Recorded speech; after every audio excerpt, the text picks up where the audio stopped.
আসসালামু আলাইকুম। দেশ বিদেশ টিভি থেকে হোসেন বলছি। আমার চ্যানেলে সবাইকে স্বাগত। এখন আওয়ামী লীগে রাজনীতিতে একটা অর্থনৈতিক সংকট এসছে। বিভিন্নভাবে আওয়ামী লীগকে কোণঠাসা করা হচ্ছে।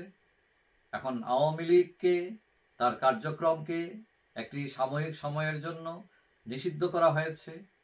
তার যে নির্বাচন করার যে ক্ষমতা, সেই ক্ষমতাকেও রহিত করা হয়েছে।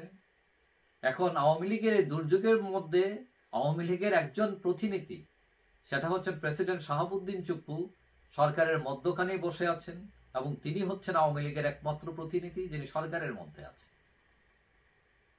এখন এই চুপ্পু সাহেব তিনি অনেকটা চুপ আছেন। তো এখন তার চুপ থাকাটা অনেকটা রহস্যজনক। তিনি কেন চুপ আছেন? তিনি আওয়ামী লীগের এই দুর্দিনে কোনো কথা বলছেন না বা কোনো উদ্যোগ নিচ্ছেন না কেন? এখন এই শাহাবুদ্দিন চুপ্পু সাহেবকে অপসারণের জন্য বৈষম্য বিরোধীরা একসময় বঙ্গভবন ঘেরাও করছে, আদালতে পর্যন্ত গেছে, কিন্তু কোনো পথ না পেয়ে তারা এখন চুপ হয়ে গেছে।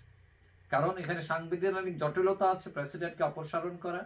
কারণ তিনি কার কাছে পদত্যাগ করবেন? সংসদ নাই, স্পিকার নাই, ডেপুটি স্পিকার নাই, এবং প্রধান বিচারপতিকে ব্যবহার করে চুপ্পুকে আউট করা যায় কিনা সেটারও চেষ্টা হয়েছে এবং সকল চেষ্টাই ব্যর্থ হয়েছে। এখন একজন প্রেসিডেন্ট আমাদের দেশে খুব একটা ক্ষমতাবান না, কিন্তু এটার অর্থ এই না যে তার কোনো ক্ষমতা নেই, ব্যাপারটা সেরকম না। এখন আওয়ামী লীগের লোকজন আশা করেছিল তিনি তাদের জন্য কিছু করবে, কারণ আওয়ামী লীগের লোকজন এখন বেরোতে পারছে না, সভা সমাবেশ করতে পারছে না, মব চলছে, যে যাকে পায় মারতেছে, গ্রেফতার করতেছে, রিমান্ডে নিচ্ছে, এবং তাদের সভা সমাবেশ করার অধিকার নাই। এখন এই যে কতগুলো লজিক্যাল ব্যাপার আছে, সেই ব্যাপার নিয়ে চুপ্পু সাহেব তো কথা বলতে পারেন সরকারের সাথে, এটা অনেকে মনে করে, কিন্তু তিনি তারপরেও চুপ। এখন ইতোমধ্যেই ছাত্রলীগকে নিষিদ্ধ করা হয়েছে, আওয়ামী লীগকে মানে হাফ নিষিদ্ধ এরকম। এখন আওয়ামী লীগ বিচার না হওয়া পর্যন্ত কর্মকাণ্ড স্থগিত, সরকারের এই সিদ্ধান্তেও চুপ্পু সাহেব চুপ। কথা হলো তিনি আর কতদিন চুপ থাকবেন?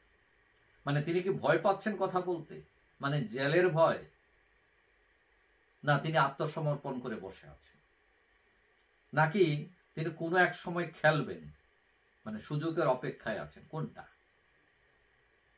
এখন আওয়ামী লীগের সবচেয়ে করুণ অবস্থার মধ্যে যদি তিনি কথা না বলেন, তাহলে মানুষ কিভাবে বুঝবে বা আওয়ামী লীগ কিভাবে বুঝবে যে তিনি তাদের লোক? কারণ আওয়ামী লীগের সময় তো তিনি বাটার ঘি খাইছেন। এখন কেউ কেউ মনে করেন, এবং আমি মনে করি, যে তার আওয়ামী লীগের পক্ষ নেওয়ার দরকার নেই।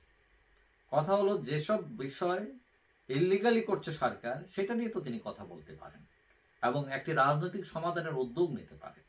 কারণ এর আগে আমরা দেখছি সেনাবাহিনী তারা রিফাইন আওয়ামী লীগ তৈরি করার জন্য তারা এই নাগরিক পার্টি এদেরকে ডেকে নিয়ে তারা একটা প্রস্তাবও দিয়েছে, যে শিরিন শারমিন এবং সাবের হোসেন চৌধুরীর নেতৃত্বে। যাই হোক, এটা ঠিকুক আর না ঠিকুক, সেনাবাহিনী অন্তত একটা উদ্যোগ নিয়েছে, কিন্তু চুপ্পু সাহেবের কোনো উদ্যোগ নেই। এবং কেউ কেউ মনে করেন যে যদি তিনি একটা উদ্যোগ নেন, আওয়ামী লীগের শুধু লাভ হবে না, সেটাতে রাজনৈতিক সংকট কাটবে এবং দেশও উপকৃত হবে। যাই হোক, সবাই ভালো থাকবেন। আশা করি দেখা হবে অন্য কোনো ভিডিওতে, ইনশাআল্লাহ।